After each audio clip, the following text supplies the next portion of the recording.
기도하고 시작하겠습니다. 사랑의 아버지 하나님 감사합니다.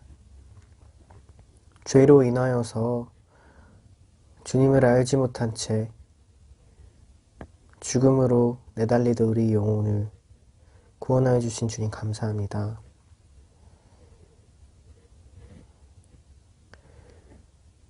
주님, 우리의 어떤 공로로 인한 것이 아니라 예수님의 그 보혈 의지하여서 이 시간 주님 앞에 나아가길 원합니다.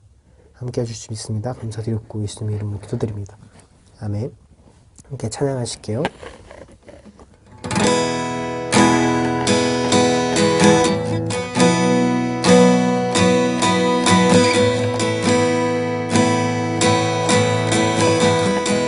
천부여 의지없어서 천부여 의지없어서 손 들고 옵니다. 주 나를 외면하시며 나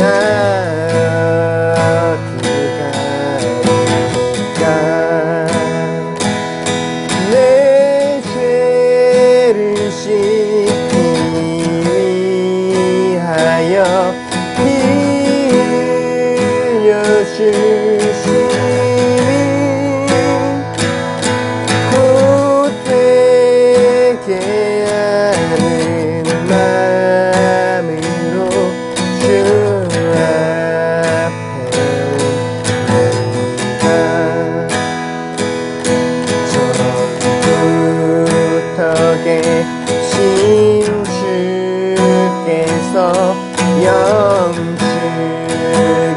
죄인을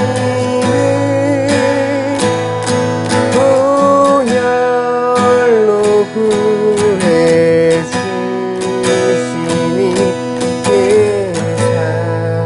사랑하는데 내 죄를 씻기 위하여 주시니 보태게 하는 마음으로 주 앞에 옵니다. 나 예수 의지함으로 큰 권능 받아서 주님께 구한 모든 것 늘 얻겠습니다. 내 죄를 씻기 위하여 피 흘려 주시니 곧 되게 하는 마음으로 주 앞에 옵니다.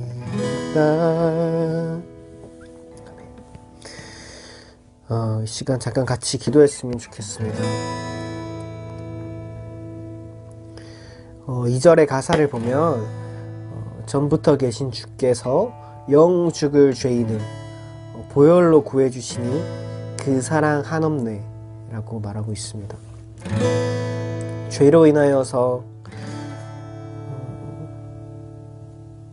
주님의 품을 떠나 주님을 거스르며 죽음으로 내달리던 우리를 위하여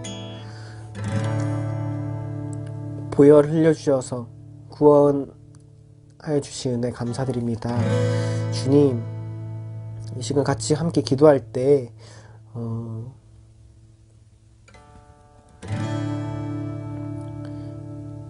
죄인인 우리를 위하여 십자가 지신 주님을 생각합니다. 이 세상에 마땅히 받을 만한 자들이 그런 자리를 누리고 있다라고 생각합니다. 그러나 예수 그리스도께서 흘리신 보혈은 우리 어떠한 자격이나 우리 어떠한 능력이나 우리 어떠한 공로 때문이 아니었음을 우리는 믿고 고백합니다. 이 시간 함께 같이 기도하실 때 우리가 아직 죄인 되었을 때, 우리가 주님을 알기 전부터 우리를 사랑하신 그 주님의 사랑 가운데 이 시간 그 보혈을 의지해서 같이 나아갔으면 좋겠습니다. 기도드리겠습니다. 사랑의 아버지 감사합니다. 주님,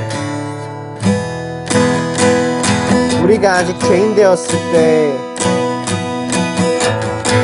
주님을 알지 못하였을 때, 어떤 의로운 것이 우리에게 하나도 없을 때, 그런 우리를 위하여서 죽어주신, 그런 우리를 위하여 자신의 몸을 내어주신 그 주님의 사랑을 묵상합니다. 주님, 우리가 살아가는 이 시대에는 잘못한 사람을 그 대가를 물론 치러야 되지만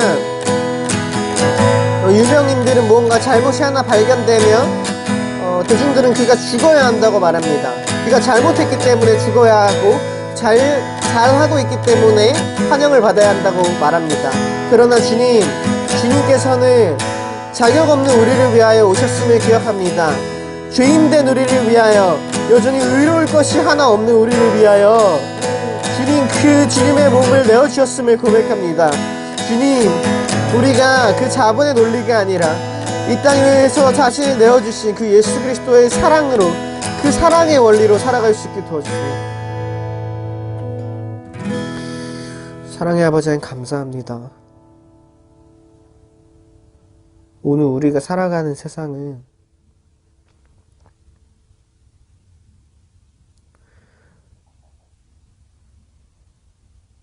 환영받을 만한 것이 있어서 환영받고, 또 배척당할 만한 이유가 있다고 생각해서 배척하는 그런 시대에 살고 있습니다. 그러나 주님은 우리가 여전히 죄인 되었을 때, 버림받아 마땅한 자일 때에 우리를 위하여서 자신의 몸을 내어주셨습니다.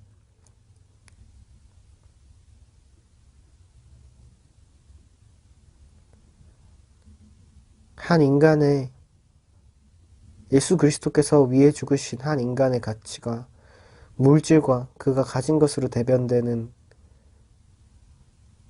이런 시대를 살아가는 우리들이 그 예수 그리스도의 사랑의 원리를 살아낼 수 있도록 도와주세요. 우리도 자격 없을 때 거저 받듯이 자격 없는 자들에게 거저 줄 수 있는 우리가 되게 도와주세요. 감사드렸고 예수님의 이름으로 기도드립니다. 아멘. 이 시간 사도신경으로 우리 신앙을 고백하겠습니다.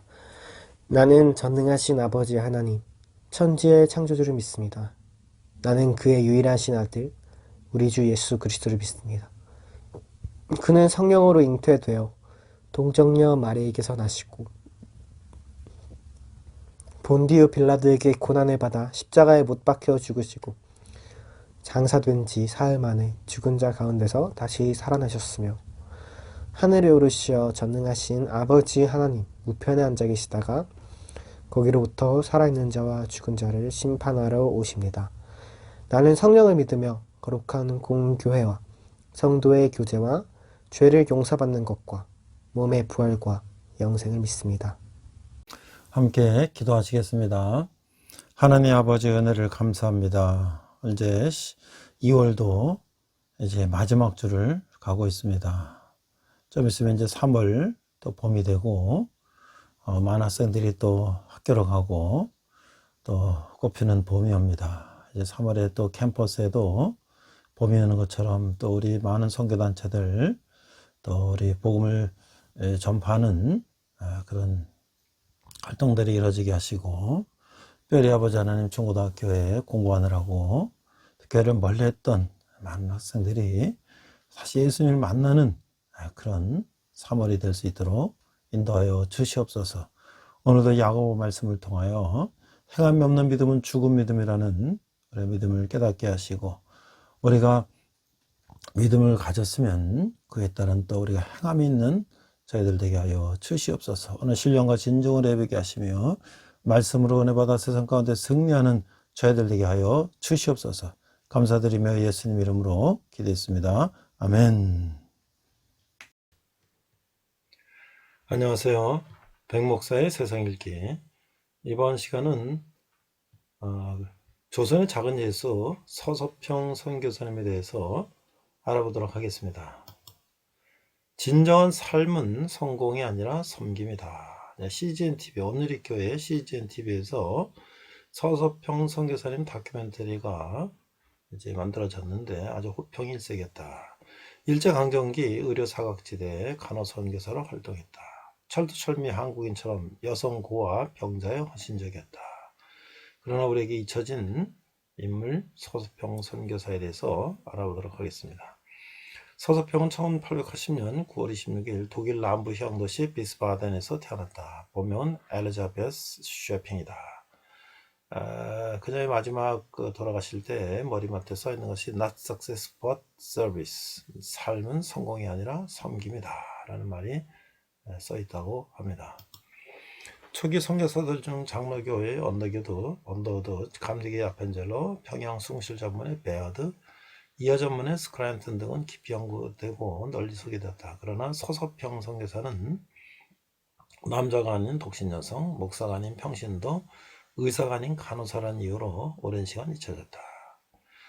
서섭형 선교사는 미국 남장로교 선교부의 간호선교사로 파송을 받아서 32세 조선 와서 54세로 소천하기까지 22년 동안 일제강점기에 한국의 궁핍한 지역으로 의료 혜택을 받지 못했던 광주 지역을 중심으로 활동했던 근대 초창기 선교사다. CGNTV가 제작하여 2017년 4월 26일부터 전국적으로 개봉되어 상영한 서섭형 선교사 일대기 서섭형 천천히 평온하게, 이 다큐멘터리는 진정한 성인과 헌신의 삶을 돌아보는 계기로서 일대 잔잔한 감동을 불러일으켰다. 미국에서도 LA, 달라스, 뉴욕, 뉴저지, 애틀란타에서 개봉된 서섭형은 1년여간의 제작 기간을 거쳐 완성되었다. CGNTV 제작진은 이 영화를 위해서 독일 비스바덴과 미국 뉴욕, 전라도 일대와 제주도 등 국내에서 관련자를 추적했으며 이를 바탕으로 한 시나리오의 주인공인 윤한나 등의 열연이 더해져서 서섭형 선교사의 섬김의 일생과 사역활동을 극단적으로 묘사하고 있다는 호평을 받았다. 서섭형 선교사 일대기는 오늘날 부와 명예와 교회의 높은 자리를 추구하는 성공과 번영신앙에 물든 일부 한국 교회의 리더들에 대한 큰 도전으로 평가가 된다. 자, 이 서섭형 선교사님은 이제 독일 비스바덴에서 태어났는데 숙박업소 청소부로 일했던 어머니 안나가 당시 휴양지에서 독일인 남성과의 일탈 속에서 원치 않았던 아이로 출생했다. 그녀의 어머니는 어린 아기를 조부모에 맡기고 3살 때 미국으로 이민한다. 할머니는 독실한 카톨릭 신자였다. 그래서 셰핑은 카톨릭 교과학교에서 공부했다. 9살 할머니 잃고 주소 적힌 쪽지 한 장을 들고 엄마 찾아 미국으로 떠난다. 카톨릭 미션스쿨에서 중고등학교를 마치고 성마가병원 간호전문학교를 졸업한다. 뉴욕 시립병원 실습 중 동료 간호사를 따라 장로교 예배에 참석하고 개신교로의 전향을 결심한다. 어머니 신앙인 카톨릭을 따르지 않고 개신교를 개종했기 때문에 집에서 쫓겨났다. 서섭형은 유대인 영소, 이탈리아 이민자 수용소 등에서 봉사활동을 하기도 했고 1904년 뉴욕 성서교사 훈련학교의 여행자를 돕는 선교회에서 1년간 봉사했다. 1911년 졸업 후 가난한 전염병 때문에 많은 사람들이 죽어가는 미개의 조선이라는 나라에서 병든 자들에게 의료봉사가 절실하다는 포사이스 선교사의 소식을 접하고 1912년 미국 남장로교 해성교부 모집에 지원하여 간호선교사로 파송을 받는다. 서섭형은 32세인 1912년에 한국으로 파송되어 22년 동안 이제 광주 지역에서 선교 활동을 했다. 그녀에 대한 최초의 체계적 기록은 백춘성 장로가 저술하고 대한간호협회가 1980년에 발간한 그녀 일대기 천국에서 만납시다. 선교사 서섭형 일대기가 있다. 자, 여기는 조선 개화기에 한국에 와서 서울과 가장 열악한 지역인 군산 광주 등지에서 간호학교를 설립하고 육아 사업, 윤락여성, 빈민구제 등으로 일생을 바친 그녀의 일대기를 기록하고 있다. 서수평 선교사가 처음 맡은 일은 전라도에서 간호사 양성과 기독교 선거활동을 했다. 그는 서울의 세브란스에서도 근무할 때도 있었다. 그러나 3.1운동이 발발하자 조선인들을 치료해주고 독립운동가들이 옥바지를 했던 이유로 일제는 서울 활동을 금지시켰다. 광주에 와서 맨 먼저 한국말과 한국 풍습을 익히면서 이름도 한국식으로 지었다. 그는 원래 성격이 조급했기 때문에 매사에 서서히 해야겠다는 생각으로 성을 서씨로 하고 또 이를 또 강조돼서 이름의 첫 자를 천천히 할 서자로 두번 제 자는 무언한 자를 성격을 평평하게 한다는 뜻에서 평평할 평자를 붙여서 서서평이라 했는데 이는 그의 본 이름인 쉐팽의 발음을 살린 것이기도 했다.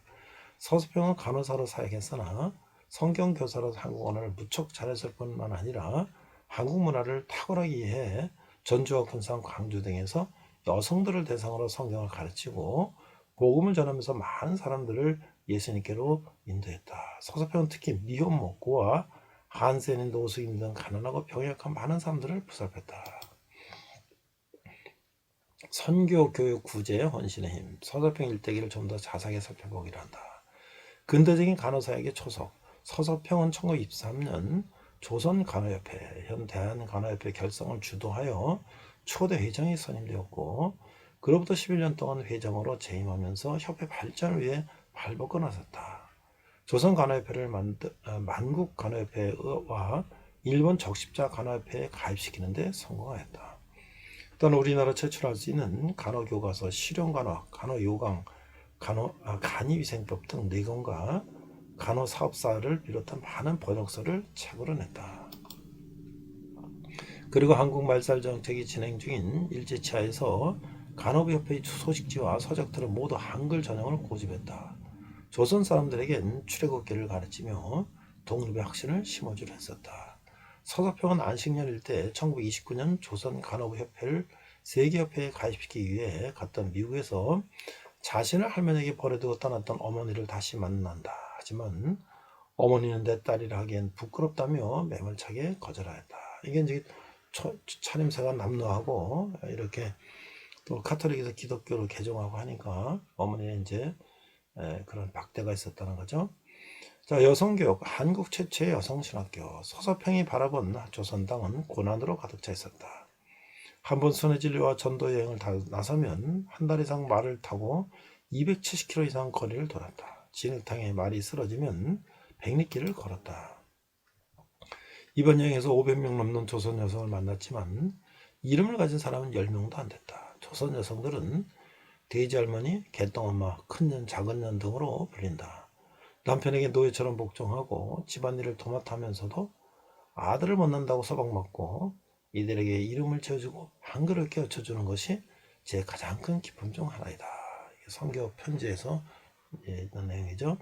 이에 서서평은 한국 최초의 여성신학교인 이일학교, 현 한일장신대 전신을 세워서 여성들을 가르쳤다. 그녀의 미국 친구인 닐의 원조를 받아 양림 뒷동산의 붉은 벽돌로 삼층 교사를 짓고 닐양 이름자의 발음을 따서 한자로 이일학교라고 했다. 서서평도 여성들의 자활 능력을 기르기 위해 명조, 모시, 마포, 무명, 배따의 천에다가 자수를 놓아 책상포, 손수건 등의 수혜품을 만들겠다. 이 물건을 미국에 수출했으며 미국에서는 버지니아주 벤스 부인이 팔아 대금을 송금해왔고 이 돈은 일학교 여성들의 학비로 쓰였다. 이처럼 그녀는 무지하고 힘없는 여성들의 어머니 역할을 했다. 축첩 금지, 첩을 두는 걸 금지하는 거죠. 공창 폐지, 이게 공적으로 사창가를 만든 걸 폐지하는 운동을 하면서 윤락 여성들이 새삼 살기 원하면 대신 그 빚을 갚아주고 이들을 공부시켰다. 성급이 대부분을 어려운 학교 유지비에 쓰다 보니 서평의 생활은 극도로 쪼들릴 수밖에 없었다.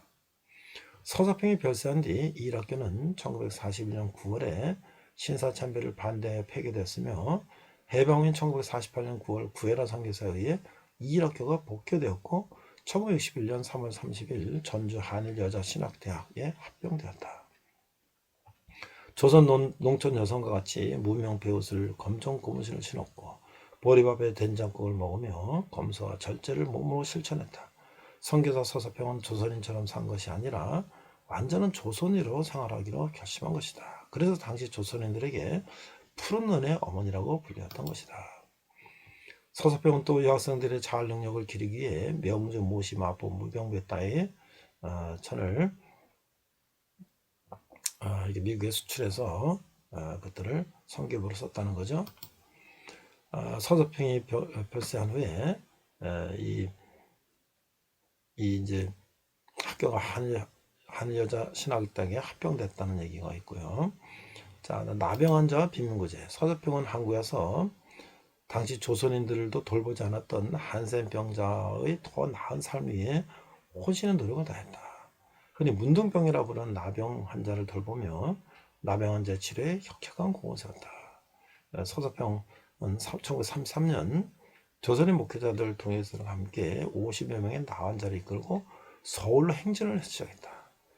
강제거세 등으로 나환자들의 씨를 말리는 정책을 펴고 있던 일제 총독부의 나환자들의 삼터를 요구하기 위해서였다. 소식을 들은 전국 각지의 나환자들이 이 행진에 합류했다. 서울의 총독부 앞에 이르렀을 때 동참한 나환자의 숫자는 530명에 달했다. 결국 총독부도 두 손을 다 들었다. 이로 인해서 일제 총독부는 소록도의 나병 환자 단독시설 허락하고 지금의 국유지인 정남 소록도가 있을 수 있었다. 이 소록도 나환자천이 서서평 선교사님을 통해서 세워졌다는 거죠. 서서평은 가난한 자들 돕기에 현실적이고 구체적인 방안을 찾았다. 서서평은 성미제도를 활용했는데 이것은 한국교 역사에서 대단한 획기적인 방안이었다. 이 제도는 머지않아 조선 예수교 장로의 공식 사업으로 채택되었다. 개인 차원의 긍휼이 교회 차원의 긍휼 사업으로 승화된 것이다. 실제로 서서평은 다른 사람들 돕기 위해서 자신을 위해 쓰는 비용을 최대한 줄였다. 여러 가지 비용 가운데 식비를 줄인 것이 가장 쉬운 일이었다. 그래서 다른 선교사들이 하루 식대로 4만을 쓸 때 서서평은 10전으로 하루를 버티면서 돈을 모았고 그렇게 모인 선교비를 가난하고 버림받은 사람들을 위해서 사용했다. 이러다 보니 결국 서서평은 심각한 영양실조에 걸릴 수밖에 없었다. 자, 한국 최초 여성신학교 대한간호협회 전신을 창설했고 개인서 교회찬 구제 조선 최초의 성미제도를 시작했고 일자의 소록도 나병환자 단독시설 계기를 마련했다는 거죠. 진정한 삶은 성공이 아니라 섬김이다. 서석평 선교사의 책상에는 성공이 아니라 섬김, not success but service라는 좌명이 붙여져 있었다. 자신의 모든 것을 내어준 서석평 선교사는 1934년 6월 26일 새벽 4시 54세의 일기로 사랑과 헌신의 생일을 마쳤다. 만성 흡수 불량 증세가 나타나는 만성 풍토병인 스프루와 폐렴을 앓던 영양실조 등으로 인해 죽음을 맞이했다. 그녀가 죽을 때 남기고 간 전 재산은 담요 반장, 쌀 2홉과 현금 27전이 전부였다고 한다. 그녀는 소천할 때까지 20년 동안 한국 땅에서 수많은 업적을 남기면서 간호학교의 선구자로서 자신의 모든 것을 다 바쳐 작은 예수 또는 조선의 마녀 마더 테레사라는 별명을 얻었다. 그녀는 모친으로부터 버림을 받은 자신의 슬픔을 조선에 와서 부모로 버림받은 고아들을 돌보는 신앙적 승화를 몸소 실천했다. 서서평의 장례식에는 2학기의 제자들 13명의 양딸, 수백 명의 거지와 한센 환자들이 참석하여 어머니라고 몽다고 그렇고 광주 최초로 사회장으로 치러졌다고 한다. 당시 동아일보는 자선과 교육사업에 일생을 바친 비민의 어머니 서서평양 서거라는 제목하에 그녀의 죽음을 대서특필했다. 이때 장례가 10일 동안 지속됐는데 그 이유는 생전 그녀가 장기마저 세버런스에 기증했던 탓이다. 1920년 이 땅의 한 매체는 서서평 인터뷰 기사에서 사랑스럽지 못한 자를 사랑스러운 존재로 만들고 거칠고 깨진 존재를 유익하고 아름다움을 지닌 그리스도인으로서 단련된 생명처럼 만들고자 하는 것이 서서평의 열정이라고 썼다. 서서평은 1928년 5월 10일 평양에서 열린 한국 간호협회 6회 총회에서 사도행전 20장 17절 35절을 본문으로 바울의 고난이라는 제목으로 설교를 하면서 이렇게 말했다. 나는 물질 문명이 발달한 서양 태생이면서도 동양의 청빈 사상을 더 좋아합니다. 예수님 머리도 또 두부로 또 가지 않으셨을 만큼 청빈하셨기 때문입니다. 서서평은 자신의 시신까지 의학용 해부용으로 기준한 철저히 이웃을 위해 자신을 내어주신 그리스도를 따르는 섬김의 삶을 살았다. 셰프는 이디시아어로 샘에서 못을 끌어내다. 셰프. 그로부터 큰 기쁨을 얻고 매우 자랑스럽게 여기다는 의미가 있다. 우리에게 서서평은 큰 기쁨이요 자산이다. 서서평은 지금도 광주 광역시 양림 뒷동산에 묻혀 있으며 그녀를 흠모하는 사람들의 가슴속에 영원히 흔적으로 생생하게 남아있다. 이상 백목사의 세상 읽기 서서평 선교사였습니다. 네, 오늘은 야고보서 두 번째 시간으로서 믿음의 관리와 투쟁이라는 제목으로 말씀을 나누고자 합니다. 오늘은 부제는 서서평 선교사님에 대해서 우리가 함께 나누도록 하겠습니다. 자, 오늘 본문은요 두 군데인데요. 야고보서 3장 17절에서 18절, 또 4장 1절에서 3절입니다. 오늘은 본문의 길므로 한글로만 자막을 보고 읽도록 하겠습니다. 야고보서 3장 17절 18절 위로부터 난 지혜 17절 오직 위로부터 난 지혜는 첫째 성결하고 다음에 화평하고 관용하고 양순하며 긍휼과 선한 열매가 가득하고 편견과 거짓이 없나니 18절 화평하게 하는 자들은 화평으로 심어 의의 열매를 거두느니라. 자, 4장 1, 3절입니다. 세상과 버타지 말라. 1절 너희 중에 싸움이 어디로부터 다툼이 어디로부터 나느냐 너희 지체 중에서 싸우는 정형으로부터 나는 것이 아니냐. 2절 너희는 욕심을 내어도 얻지 못하며 살인하며 시기하여도 능히 취하지 못함으로 다투고 싸우는도다. 너희가 얻지 못하면 구하지 아니하기 때문이요 구하여도 받지 못하면 정형으로 쓰려고 잘못 구하기 때문이다. 자, 오늘 우리가 야고보서를 두 번째로 우리가 나누는데요. 자, 야고보서의 우리 핵심 주제는 행함이 없는 믿음은 죽은 믿음이다 라고 하는 것이죠. 행함이 아니라 오직 믿음으로만 구원을 받는다 라고 하는 것은 우리 기독교의 기본 진리인 것이죠. 그렇다면 행함은 어떤 의미를 가지고 있는가? 자, 믿음과 행함의 관계는 어떠한가? 그 야고보는 이 중요한 문제에 대해서 이 답변을 주고 있는 것이죠. 야고보는 신자의 삶 속에서 행함의 중요성을 강조하고 있는 거야. 우리가 가지고 있는 믿음이 참 믿음인지 거짓 믿음인지 살아있는 믿음인지 죽은 믿음인지를 어떻게 알 수 있는가? 행함을 통해서 알 수 있는 거죠. 영혼이 없는 몸이 죽은 것처럼 행함이 없는 믿음은 죽은 것이다 라고 하는 것이죠. 그리고 야고보의 이 말은 믿음으로 구원을 받는다는 바울의 이신칭의 교리와 상반되는 것이 아니라 바울과 야고보는 동일하게 믿음으로 구원을 받으며 믿음은 행함이라는 열매를 나타낸다 라고 말하는 것이죠. 그런데 바울의 강조점은 주로 믿음에 있고 야고보의 강조점은 행함에 있었다 라고 하는 것이죠. 바울은 주로 행함으로 구원을 받으려고 하는 율법주의와 싸우고 있었고 야고보는 주로 믿음만 있으면 행동은 아무렇게나 해도 좋다는 그 무율법주의와 자와 싸우고 있었기 때문이다 라고 하는 것이죠. 야고보는 신약의 자문이라고 불리며 예수님의 윤리적 가르침을 많이 반영하고 있는 거예요. 그리고 간결하고 교훈적인 문체로 많은 주제를 담고 있는데 이 전체적인 것은 실천적인 신앙, 즉 행동으로 드러나는 신앙의 문제를 다루고 있는 것이죠. 야고보는 서론이 1장 1절에서 18절에 보면 시험 당할 때의 행동, 지혜, 비인부 문제 등의 주제를 소개하고 있었어요. 그래 지난주에 나눴죠.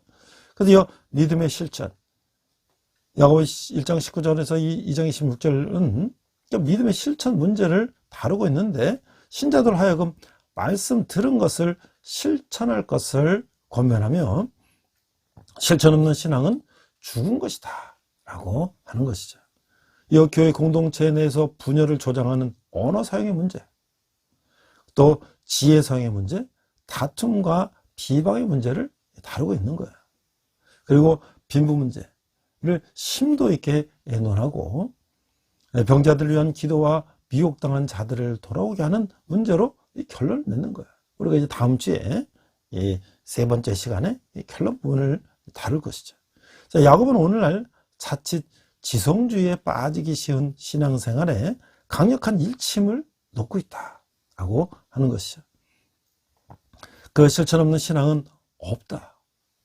신앙은 반드시 실천과 손을 맞잡고 가야 한다라고 하는 거예요. 자, 야고보 3장 오늘 4장인데요. 야고보 3장 1절에서 4장 12절은 이 교회 공동체 내에서 분열을 조장하는 첫 번째 언어 사용의 문제, 두 번째는 지혜 사용의 문제, 세 번째는 다툼과 비방의 문제를 다루고 있어요. 자, 일단 먼저 언어 사용의 문제를 보니까 3장 1절에서 12절인데 말을 자제하라. 야고보는 무익한 믿음에 관한 강론으로부터 무익한 말에 관한 토론으로 넘어가고 있어요. 이미 앞에서 언급한 바 그 혀를 재갈 먹이지 못하는 그 실패에 대해서 이제 보다 길게 다루고 있어요. 행함이 없는 믿음을 소유한 자들과 마찬가지로 행함을 말로 대체시켜버리는 그리스도인들은 이 골칫거리라는 거예요. 신자의 말은 자제돼야 된다. 혀가 지체적으로 작긴 하지만 그러나 그 위력은 대단해서 특히 사람을 타락의 길로 몰아넣는 아주 대단한 힘을 지니고 있다라고 할 수가 있죠. 그래서 혀는 큰 위력을 가지고 있어요. 그 3장 1절에 보니까 말에 실수가 없도록 하라. 3장 1절, 내 형제들아 너희는 선생된 우리가 더 큰 심판을 받을 줄 알고 선생이 많이 되지 말라. 자, 이게 선생은 말을 많이 하는 사람이죠. 다시 한번 내 형제들이 이는 이게 새로운 주제가 이제 거론될 것을 이제 암시하면서 이제 얘기하는 건데요. 그 내 형제들아라고 이제 부르면서 야고보는 이게 선생들의 증거 현상에 어느 정도 제재가 가해져야 할 것을 제안했어요. 새로이 개종한 유대 그리스도인들 중 너무 많은 사람들이 가르치는 일을 수행함으로써 그 랍비들에게만 주어졌던 그 모종의 지혜와 존경을 받고자 열망했던 그런 시절이 있었다는 거예요. 야고보는 단순히 너무 많은 신자들이 앞에 나서서 말할 기회를 가짐으로써 자신들을 과시해 보이려는 일에 너무 몰두했다는 것을 문제 제기하고 있는 거예요. 그래서 가르치는 일은 꼭 수행되어야 할 일인데, 그러나 가르친 자는 자신들의 책임을 이해하고 있어야 한다라고 하는 것이죠. 왜냐하면 선생된 자들이 더 큰 심판을 받게 될 것이기 때문인 거예요. 선생이 받을 정죄함이 더 큰 이유는 그리스도인의 의무에 대한 분명한 지식을 가졌다라고 하기 때문에 그는 그 의무를 수행할 더 많은 책임이 있기 때문이다 라고 할 수가 있는 거죠. 자, 3장 2절에 보면 우리가 다 실수가 많으니 만일 말에 실수가 없는 자라면 곧 온전한 사람이라 능히 온몸도 굴레시우리라. 이 3장 2절을 보니까 야고보는 자기 자신은 제외한 채 다른 사람들을 향해서만 손가락질하고 있는 게 아니에요. 우리가 다 실수가 많으니 어디를 막론하고 붙어다니는 이 조그만 이 혀만큼 그리스도인들을 헐려 넘어지게 하는 그런 것도 없다는 거야. 만약 한 신자가 말에 실수가 없으면, 문자적으로 넘어지지 않으면 그는 온전한 사람이 된다. 완벽한 성숙한 사람이 된다는 거야. 혀는 능히 자기 온몸도 굴레씌울 수가 있는 거야. 따라서 영적 성숙은 길들여진 혀를 필요로 한다고 하는 것이죠. 야고보 3장 3절에 보니까 우리가 말들의 입에 재갈 물리는 것은 우리에게 순종하게 하려고 그 온몸을 제하는 것입니다. 4절, 또 배를 보라. 그렇게 크고 광풍에 밀려가는 것들을 지극히 작은 키로서 사공의 뜻대로 운행하느니. 5절, 이와 같이 혀도 작은 지체로의 지체로 돼 큰 것을 자랑하도다. 보라, 얼마나 작은 불이 얼마나 많은 나무를 태우는가. 자, 이 3장 3절에서 5절을 보면 혀는 작지만 그 영향력은 대단하다는 거예요. 세 가지의 비유가 이 사실을 분명히 해주고 있어요. 이 재갈과 말, 그 말을 자유롭게 이제 제어하는 것은 재 가지죠. 키와 배, 이 배를 마음대로 좌우로 회전하는 것은 키고요. 그 작은 불과 숲, 큰 숲을 태우는 것은 작은 불이라는 거예요. 그 자연 현상으로부터 비유를 이끌어내고 있는 그 야곱의 방법은 그 예수의 방법과도 아주 유사한 거예요. 그 논지는 아주 분명하죠. 작은 재갈이 말을 통제하며 작은 키가 큰 배를 인도하며 작은 불꽃이 전 숲을 태워버리듯이 혀도 작은 지체로 된 큰 것을 자랑한다라고 하는 것이죠. 이처럼 혀는 그 크기가 작아도 그 힘은 매우 강력하다는 거 하는 것이죠. 자, 3장 6절을 보니까 혀는 곧 불이요 불의의 세계라. 혀는 우리 지체 중에서 온몸을 더럽히고 삶의 수레바퀴를 불사르나니 그 사르는 것이 지옥불에서 나느니라. 자, 이 3장 6절은 혀는 큰 위력을 가지고 있을 뿐만 아니라 길들이기가 아주 힘들다는 거예요. 그러나 더 큰 문제는 그것이 사단적이요 강한 전염성을 가질 수 있다는 그 점이에요. 혀는 곧 불이요 불의의 세계라고 하는 거예요.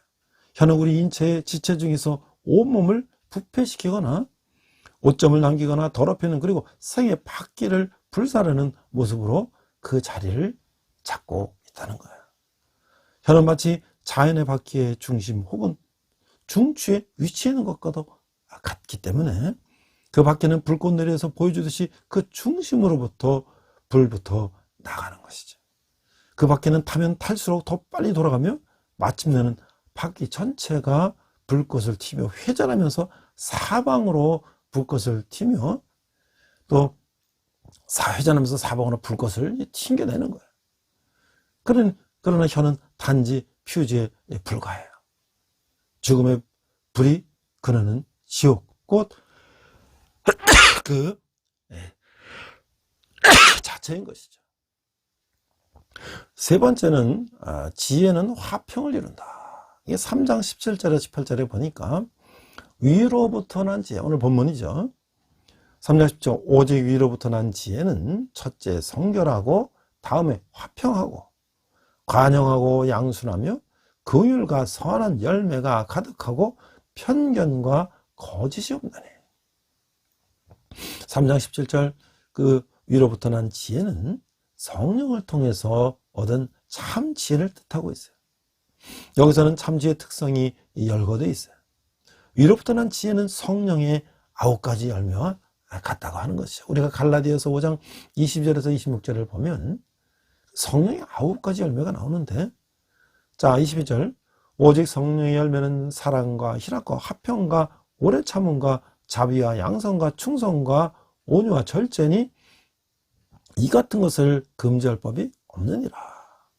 그리스도 예수의 사람들은 육체와 함께 그 정욕과 탐심을 십자가에 못 박았느니라.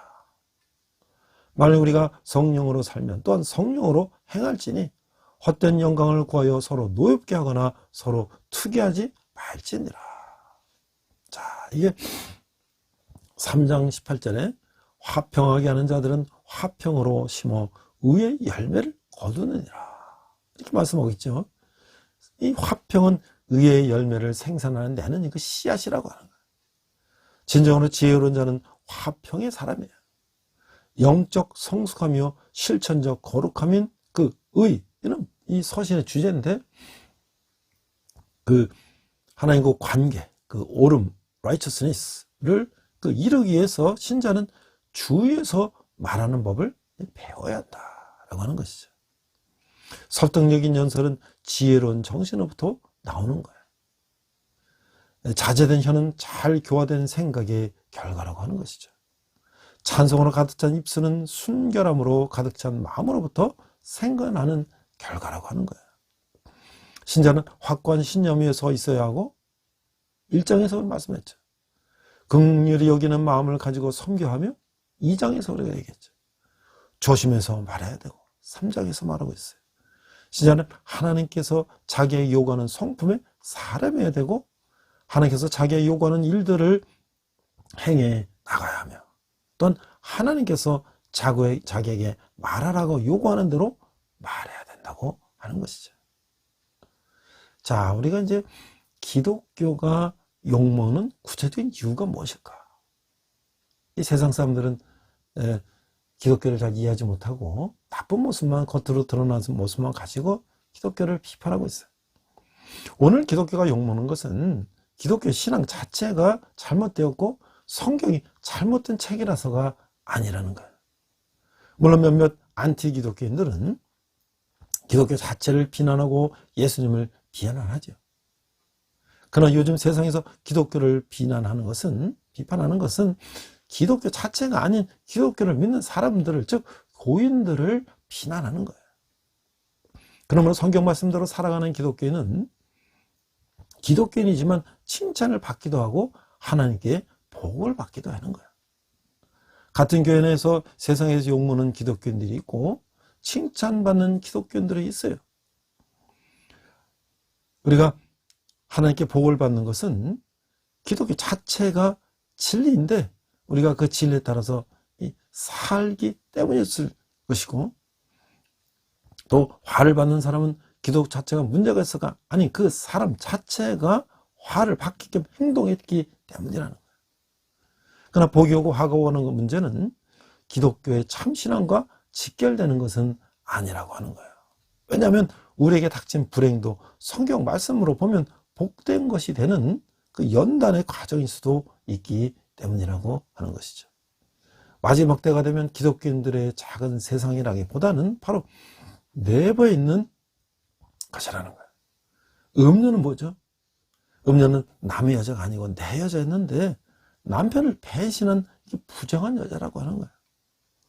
사악한 자들은 음녀로서 기독교를 전혀 모르는 자들이 악한 것이라기보다는 기독교인이라고 하는 자들이 세상과 타협하면 그것이 음녀가 되고 기독교의 최고의 적이 될 수 있다고 하는 것이죠. 한 울타리에 있는 같은 교회 다니는 교인이라도 믿음이 다를 수가 있다는 것을 우리가 알아야 한다는 것이죠. 그러므로 좋은 사람을 많이 만나고 좋은 교회를 출석해야 된다고 하는 거예요. 그래야 우리가 삶이 즐겁고 행복할 수가 있다고 하는 것이죠.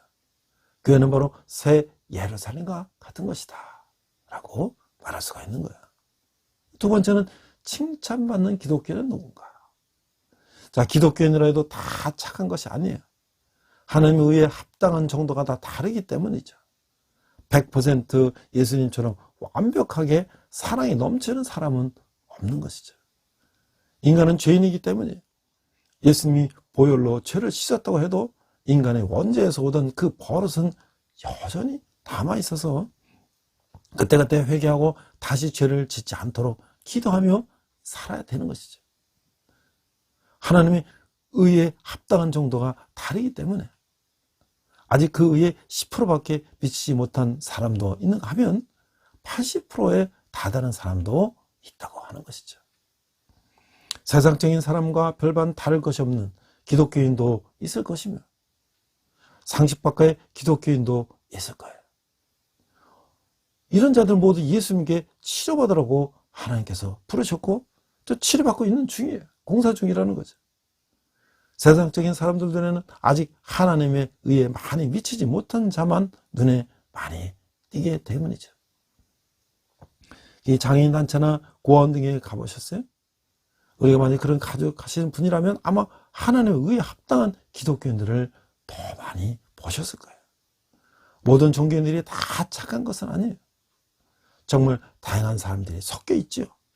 기독교에는 다양한 사람들이 섞여 있다기보다는 치료받기가 받는 정도가 다른 사람들이 모여 있다고 생각해도 가능하다는 얘기죠. 자, 우리가 이제 그 4장을 또 한번 보면 이게 이제 그 통회하는 마음으로 굴복하라.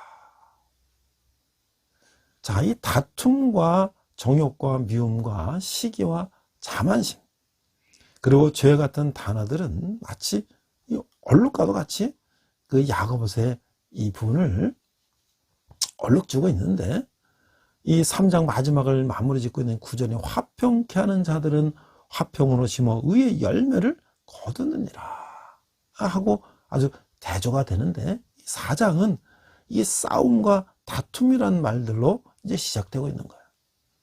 야고보는 이런 천박한 행위에 대해서 아주 용맹스럽게 맞서 나가고 있는 것이죠. 더 나아가서 그런 영적 성장과 성숙에 너무도 유해한 그런 폭풍을 어떻게 진정시킬 것인가에 대해서 분명한 충고를 해주고 있는 거예요. 신자는 증오심을 오념으로, 판단을 공의로, 사랑을 신앙으로 바꾸어 나가야 한다는 것이죠. 첫 번째, 야고보서의 저자는 욕심과 정욕이 모든 악의 근원이라고 주장하고 있는 거예요. 예수님을 따르는 자들 사이에서 이 다툼이 일어나는 현실은 야고보를 매우 풍기시켰어요. 이번에서 보여주는 그 오저의 그 신랄함은 야고보가 흔히 본 서신의 다른 부분에서 자주 사용되고 있는 내 형제들아 라는 호칭이 이 결여되어 있어요. 여기는 안 나와요. 그러니까 아주 굉장히 아주 엄하게 꾸짖고 있다는 거죠. 그 다툼의 원인을 들춰낸 다음에 그런 다툼의 결과들을 개괄하고 그 다툼을 치유하는 법을 이제 말씀하고 있는 거예요. 첫 번째는 다툼의 원인은 어디 있는가? 4장 1절, 너희 중에 다툼이 어디로부터 나느냐? 너희 지체 중에서 싸우는 정욕으로부터 나는 것이 아니냐? 자, 4장 1절에 보니까 야고보는 이 새로운 부분을 자기 특유의 이 수사적인 질문으로 이제 시작하고 있어요. 너희 중에 싸움이 어디서부터 나오냐? 다툼이 어디서부터 나오냐? 그러니까 야고보는 이 질문에 이렇게 대답하고 있어요. 너희 지체 중에서 싸우는 정욕으로부터 나는 것이 아니냐? 싸움은 그 인간 내부의 세속적 욕구 혹은 쾌락으로부터 생겨난다고 하는 거예요. 쾌락주는 아직도 사람들의 마음속에서 전쟁을 수행하고 있는 것이죠. 4장 2절에 보니까 너희는 욕심을 내어도 얻지 못하여 산이나며 시기하여도 능히 취하지 못하므로 다투고 싸우는도다. 너희가 얻지 못함은 구하지 아니하기 때문이다. 이 4장 2절은 이게 전쟁은 불법적인 욕망들의 열매라고 하는 거예요. 욕심은 살인을 초래하죠. 시기는 열렬히 추가된 열망을 얻지 못하는 좌절감으로 귀결되는 거죠. 이 모든 것들은 이 다툼이요, 싸움이요, 즉 사람을 상대로 한 투쟁으로 이루어진다고 하는 거예요. 그 2절 하반절은 3절과 연결시켜서 이해하는 것이 아주 적절한데, 너희가 얻지 못하면 구하지 아니하기 때문이요. 야고보는 욕망이 만족을 얻지 못하는 이유가 사람이 그런 열망들을 채워달라고 하나님께 구하지 않았기 때문이라고 주장한 것이 아니에요. 그건 단순히 시기심 많은 인간의 마음속에 깊숙이 뿌리 박혀 있는 투쟁의 분명한 근원을 보여주고 있을 뿐이라고 하는 거예요. 그 두 번째는 이제 다툼의 결과를 말하고 있는데, 4장 3절, 구하여도 받지 못함은 정욕으로 쓰려고 잘못 구하기 때문이다. 그 그리스도인들이 자신의 정당한 필요를 채우는 올바른 방법은 하나님께 이제 구하는 거죠. 근데 신자가 자신이 구하는 것을 받지 못하는 그 한 가지 이유는 그가 잘못된 동기에서 구하기 때문이다 라고 말씀하고 있는 거예요. 두 번째는 독자들에게 회개할 것을 요청하고 있어요. 4장 7절, 그런즉 너희는 하나님께 복종할지어다. 마귀를 대적하라. 그러면 너희를 피하리라. 7장 9절에서는 그 일련의 이게 명령들이 나오는데, 만약 이 명령들을 따른다면 주 안에서 일치와 거룩함을 이루어 나가는데 큰 도움이 될 것이다 라고 하는 것이죠. 야고보는 헌신하고 7절 성결케 되며 8절 통회할 것을 요구하고 있어요. 9절에서. 자석과도 마찬가지로 헌신에 대한 요구는 긍정적인 극과 부정적인 극을 가지고 있는 것이죠. 너희는 하나님께 순종할 자다. 마귀를 대적하라. 이 마귀에게 대항하는 자세를 취하고 있으면 마귀는 너희를 피하리라. 자, 4장 8절에 보니까 하나님을 가까이 하라. 그리하면 너희를 가까이 하시리라. 죄인들아 손을 깨끗이 하라. 두 마음을 품는 자들아 마음을 성결하게 하라. 이게 4장 8절에서 이제 한편 하나님께 가까이 가면 그런 너희를 가까이 하시리라. 그러나 하나님께 가까이 가기 위해서는 성결이 먼저 필요하다는 거야. 죄인들아 손을 깨끗이 하라. 두 마음을 품은 자들아 마음을 성결케 하라. 이 깨끗이 하라와 성결케 하라는 그 동사는 모두 유대 개종자들에게 이 설득력 있는 성결의식을 지칭하는 그런 어휘들이에요. 그 두 동사는 모두 유대 야고보가 그 독자들을 부르는 호칭들. 그 또 죄인들아, 또 두 마음을 품은 자다. 이런 것에서 명백하게 나타나고 있는 것이죠. 이 구절을 보니까 슬퍼하며 애통하며 울지어다. 너희 웃음을 애통으로, 너희 즐거움을 근심으로 바꿀지어다. 성결에 대한 엄청난 필요성을 인식한 사람은 전혀 흥겨울 여유가 없다고 하는 거예요. 슬퍼하며, 문자적으로 아주 괴로워하며, 애통하며 울지어다는 야고보의 거리낌 없는 이 충고를 말하고 있는 거죠. 너희 웃음을 애통으로, 너희 즐거움을 근심으로. 이게 문자적으로는 이제 시선을 떨군다는 것인데 눈을 내리깔다라는 거. 그럼 바꿔야 된다고 하는 거예요. 죄를 고백하는 통회의 영은 하나님의 성결에 필수적이다라고 하는 것이죠. 4장 10절에 보니까 주 앞에서 낮추라. 그리하면 주께서 너희를 높이시리라. 4장 10절에 보면 문제의 열쇠는 겸손이라고 하는 거예요. 주 앞에서 너희 자신을 낮추라. 그러면 주께서 너희를 높이시리라. 올라가는 길은 곧 내리막길이에요. 자기를 낮추는 자는 높임을 받는 자가 된다고 하는 것이죠. 겸손하면 눈에 보이는 유익이 있어요. 즉 겸손함은 결과적으로 영광을 가져오는 것이에요. 그 세 번째 보면 서로 비방하지 말라. 4장 11절을 보니까 형제들아 서로 비방하지 말라. 형제를 비방하는 자나 형제를 판단하는 자는 곧 율법을 비방하고 율법을 판단하는 것이라. 내가 만일 율법을 판단하면 율법의 준행자가 아니요 재판관이로다. 자, 이게 4장 11절에 보니까 피차에 비방하고 판단하는 것은 하나님께서 바라시는 겸손한 영에 전혀 어울리지가 않다고 하는 거예요. 더위 다우는 사람을 판단하는 것, 하나님의 율법 자체에 대한 이 판단이라고 하는 거예요. 하나님의 율법은 모든 사람에 대한 명령을 말하고 있어요. 아무도 감히 율법에 대해서 오만한 태도를 취할 수가 없는 것이죠. 비방하는 자는 율법에 의해 선고받는 거예요. 스스로 세운 재판자는 그 위기에 봉착하게 되는 거예요. 오직 겸손한 자만이 존귀하게 된다고 하는 것이죠.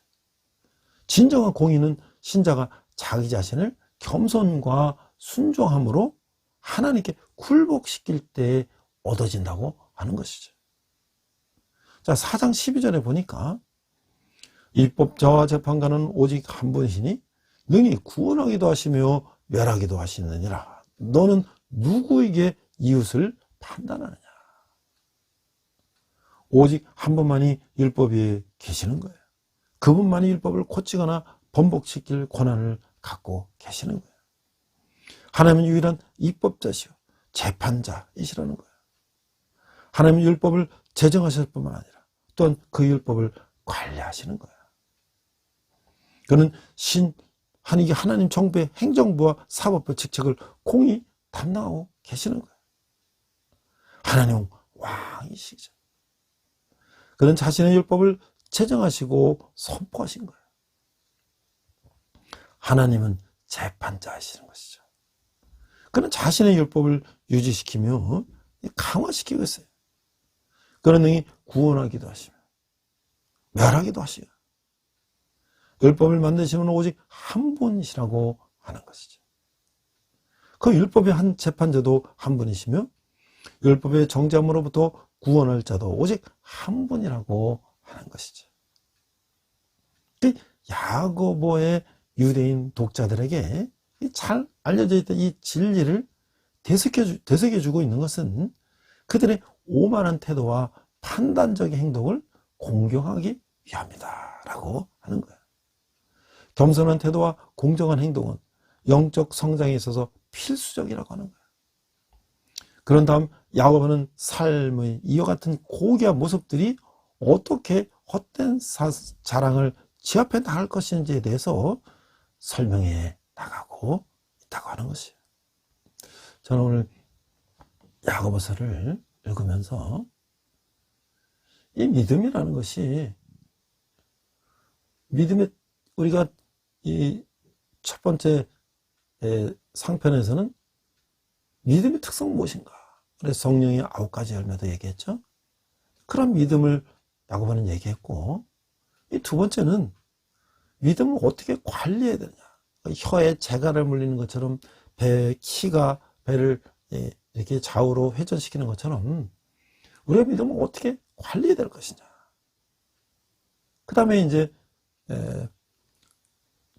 중에 두 가지는 그 상주하러 제가 나눴는데, 이거 2편에서는 믿음의 투쟁이에요. 우리가 어떻게 우리 스스로를 그렇게 관리하고 투쟁해야 되는가, 어떻게 우리가 스스로를 이렇게 그 선한 싸움을 해야 되는가 라는 것을 말씀하고 있는 것이죠. 그래서 결국 이제 우리가 세 번째는 믿음의 승리를 우리가 이제 다룰 것이죠. 그래서 자신과의 싸움에서 이기고 하나님의 그 합당한 삶을 살기에 우리가 부단히 애를 써야 되는 것이죠. 우리한테도 죄악된 본성이 많기 때문에 우리가 그것을 극복해낸다는 것은 참으로 어려운 일이라는 것이에요. 사도 바울이 말한 것처럼 우리의 육체의 소욕과 성령의 소욕이 우리 마음속에 계속 싸우고 있어요. 그래서 정말 순식간에 사단이 우리 마음을 사로잡아서 우리를 시험에 빠지게 하고 교만하게 하고 우리를 아주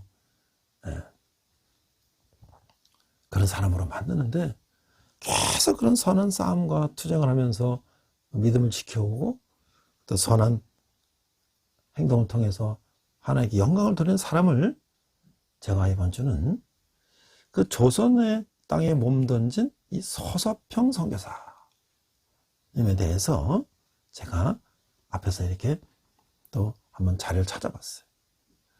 자, 이 서서평 선교사님이 내한 100년이다. 이 전라도 제주 병자를 돌본 이 간호 선교사. 광주에서 과로와 영양실조로 숨졌을 때 담요 반장과 강냉이가루 2원만 남겼다. 아이 14명을 입양하고 과부 38명을 돌봐줬다. 그 총독부가 일제 때 정관수술, 나은 자들을 정관수술해갖고 더 번식을 못하도록 하는 그런 수술도 막은 사람이 바로 서서평 선교사다라고 하는 거예요. 1934년 6월 서서평 선교사는 광주에서 만성 풍토병과 과로, 영양실조로 숨졌어요. 그녀가 남긴 건 담요 반장, 동전 7전, 강냉이가루 2옷뿐이었다는 거예요. 지순도 유언에 따라서 의학 연구용으로 기증됐어요.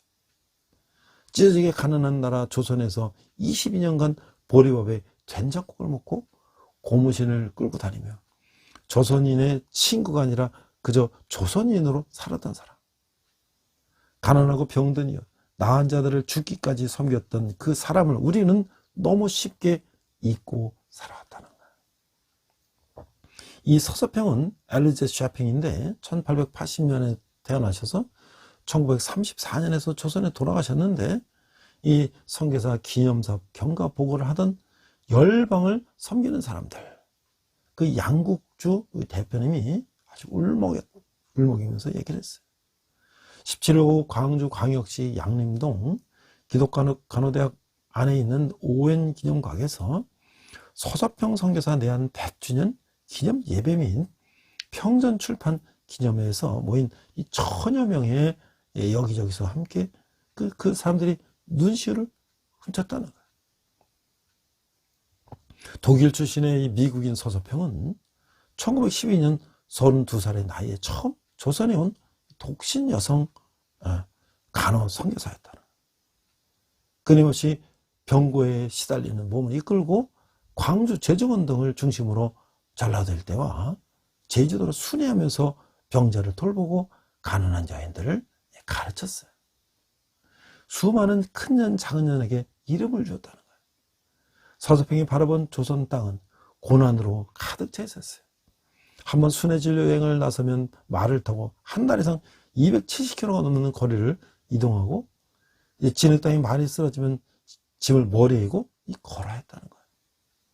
이번 여행에서 만난 여성 500명 중 이름 있는 사람은 10명뿐입니다. 조선 여성들은 돼지 할머니, 큰 년, 작은 년으로 풀립니다. 이들에게 이름을 지어주고 한글을 깨우쳐주는 것이 제 가장 큰 기쁨 중 하나입니다. 이게 1921년에 내시빌 선교부에 보낸 이 편지에 이렇게 기록하고 있다는 거예요. 서서평은 여기에 만족하지 않고 한국 최초의 여성 신학교인 그 이일학교, 현재의 한일장신대학이 됐는데 그 세워서 여성들을 가르쳤어요. 조선 간호부협회, 현 간호협회의 전신인데 그 세우고 일본과 별도로 세계 간호사협회 등록하러 애썼던 사람이 바로 서서평이라는 거예요. 출애굽기를 가르치며 독립의 확신을 심어주려고 애썼다고 하는 거예요. 그래서 14명의 양자와 양녀, 38명의 과부를 거뒀는데 1929년 안식년을 맞아갔던 미국에서 서서평은 1살 때 자신을 할머니에게 맡기고 떠났던 어머니를 만났어요. 하지만 어머니는 고된 선교사 생활로 가난히 몸에 밴 딸을 보고서 몰골이 부끄러우니 썩 꺼지라고 내쳤다고 하는 거예요. 평생 어머니의 사랑에 굶주렸으면서도 서서평은 수양딸 13명과 나환자 아들 1명 등 한국아 14명을 입양해서 훌륭하게 키워냈다고 하는 거예요. 가부 38명이 자립해서 새 삶을 살도록 도운 것도 서서평이 아니면 할 수 없는 일이었다고 하는 거예요. 1933년 그녀는 나환자들을 모아서 서울로 행진을 벌였어요. 일제총독부의 나환자 정관수술 정책에 반대하기 위해서다. 총독부 앞에 일했을 때 동참한 나환자들의 숫자가 530여 명이 됐다. 결국 총독부는 정관수술 정책을 폐기하고 소록도의 갱생원을 지어주기로 약속했다고 하는 거예요. 바로 나환자들의 어머니라고 하는 것이 바로 이때 생겼다고 하는 것이죠. 이 장례행렬의 나환자들이 어머니라고 부르며 오열을 했다고 하는 것이죠. 그 장례는 최초의 광주 시민 사회장으로 치러졌는데 수천의 광주 시민과 나환자들이 쫓아나와서 어머니를 부르며 오열했다는 기록이 남아있어요. 한 일가지는 당시 사설에서 서양은 생전에 다시 태어난 예수로 불렀다라고 하는 것이죠. 백만장자처럼 하인을 두고 차를 몰고 다니는 선교사들, 동족의 비참에 눈 감고 개인 향락주의로 매진하는 신여성들이 양심의 자극을 받길 바란다라고 썼다고 하는 거예요. 그게 한국에 온 지 100년인 올해야 양창삼 한양대 명예교수의 조선을 섬기는 행복, 또 양국주시의 바보야 성공이 아니라 섬김이야. 이 바로 이 평전 2권이 이 세상에 나왔을 때의 기록이에요. 기념예배 참석자들은 인근 원암신학대 캠퍼스 언덕 위에 선교사 묘역도 방문했어요. 서서평 기념사업회 회장 홍정길 목사님, 남서울교회 은혜교회 원로 목사님이 서서평의 이끼 낀 묘비 앞에서 설교를 했어요. 서서평 선교사의 삶, 이것이 기독교입니다. 이게 원본입니다. 지금 기독교는 원본을 잃었습니다. 믿음은 늘 구체적인 삶의 용서입니다. 믿음의 원본을 되찾게 된 것을 감사합시다. 한국교회는 이 자리로 돌아와 출발점에서 다시 시작해야 합니다. 라고 설교하셨다고 하는 것이죠. 우리 한번 기도하겠습니다. 하나님 아버지 은혜를 감사합니다. 행함이 없는 믿음은 죽은 믿음이라고 하는 것을 또 우리가 세상에서 실천하며 예수님처럼 살다 한 우리 서서평 선교사를 보면서 우리가 정말 믿음이 있다고 하면서 그에 합당한 삶을 사는지 돌아보는 저희들 되게 하여 주시옵소서. 감사드리며 예수님 이름으로 기도했습니다. 아멘. 이 시간 헌금 찬양 하시겠습니다.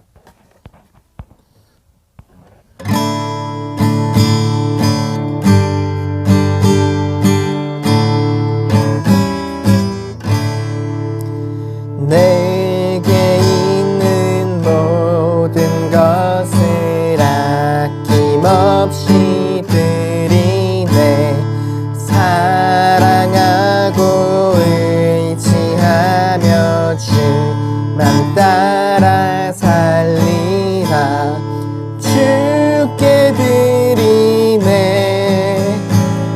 주께 드리네. 사랑하는 구주 앞에 모두 드리네. 아멘.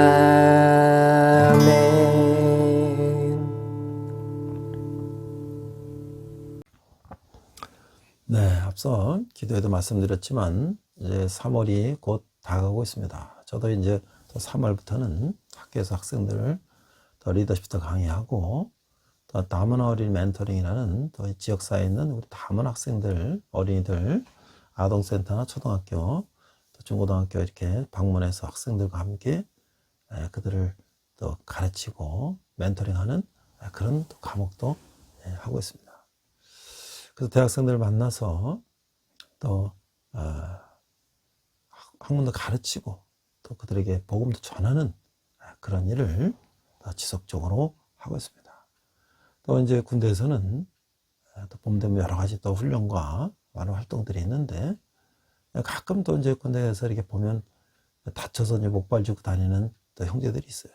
그래서 왜 그러냐? 그러면 전 일하다가 다쳤다. 또 이제 심지어는 이제 공차다가 이제 발목을 다쳤다. 그런 경우도 있어요. 그럼 제가 이제 만나면 교회 나오지 않는 형제들에게도 내가 식당이나 어디 교회 주변에서 만나면 내가 너 기도해 줄까? 괜찮겠니? 그럼 이제 괜찮다는 형제들이 있어요. 그럼 제가 진심으로 빨리 병 낫고 회복돼서 구대장을 잘하기를 기도해 주기도 합니다. 우리 젊은이들이 중고등학교 다닐 때 공부한다고 교회를 떠나고 또 최근에는 저 교회가 코로나 이후에 이제 교회가 다 봉쇄된 기간 동안에 이 복음을 접할 기회가 없던 많은 우리 젊은이들이 이제 코로나가 풀리고 여러 기회를 통해서 그들에게 복음이 전하게지기를 기대합니다. 저도 대학과 군대에서 젊은이들을 만나고 있는데 그들에게 때를 얻든지 못 얻든지 복음을 전하고 있습니다. 여러분이 한 달에 후원하시는 한 달에 10,000원은 우리 청년들이 주님께 돌아오는데 귀하게 사용될 것입니다. 함께 기도하겠습니다. 하나님 아버지 은혜를 감사합니다. 저희가 적은 예물을 주님께 드렸습니다. 예물이 쓰이는 것마다 주님의 영광이 나타나게 하시고 우리 청년들이 주님께 돌아오는데 귀하게 사용되게 하여 주시옵소서. 지금은 우리 주 예수 그리스도의 은혜와 하나님 아버지의 극전하신 사랑과 성령님의 가마고도 역사심이 행함이 없는 믿음은 죽은 믿음이라고 하는 것을 깨닫고 같은 삶을 살기로 다짐하는 우리 예배드리는 모든 성도들이 열방의 백성들과 성교사님 뼈리 북한에서 고통받는 북한 동포들 위해 지금부터 영원토록 함께 하시기를 간절히 축원합니다. 아멘. 그때 함께 선한 능력으로 찬양하시면서 한 주간 승리하시기 바랍니다. 이 시간 함께 결단 찬양 선한 능력으로 부르시겠습니다.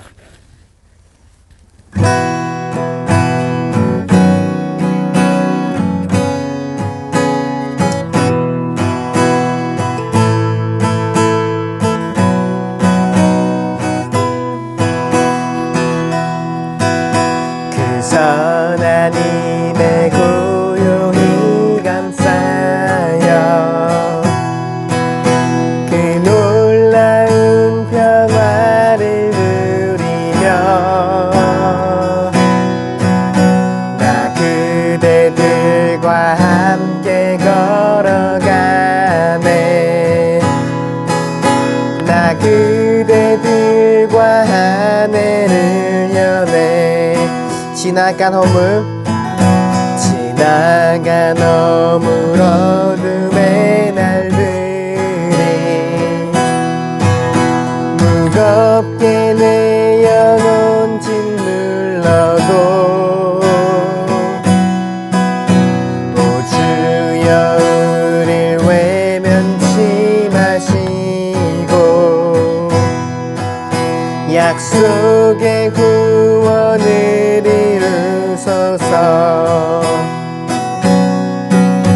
그 선한 힘이 우릴 감싸시니 믿음으로 일어나를 기대하네. 주 언제나 우리와 함께 계셔.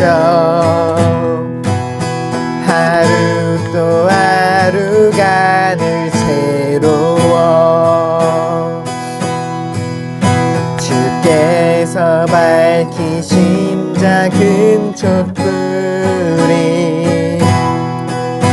어둠을 헤치고 타오르네.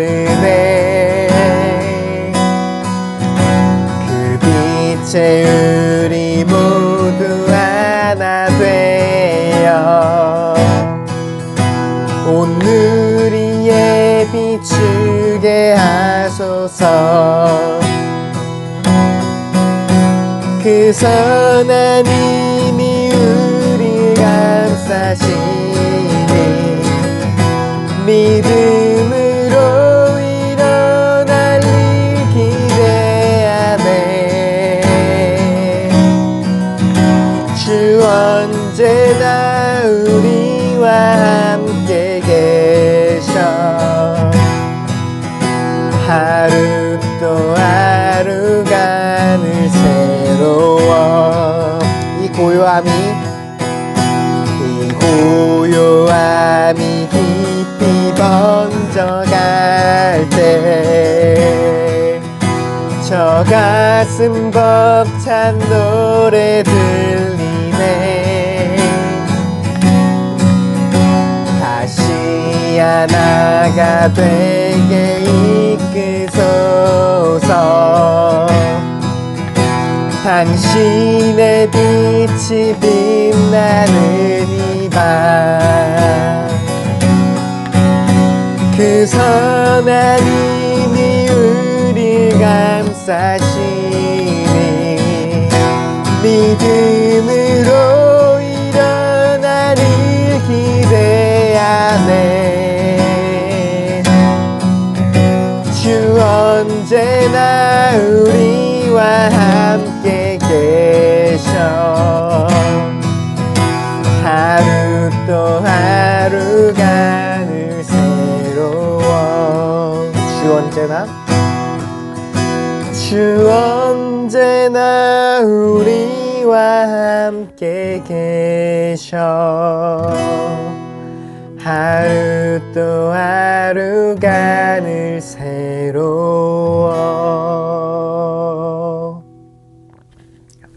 주님과 동행하는 복된 한 주 되시길 축복합니다.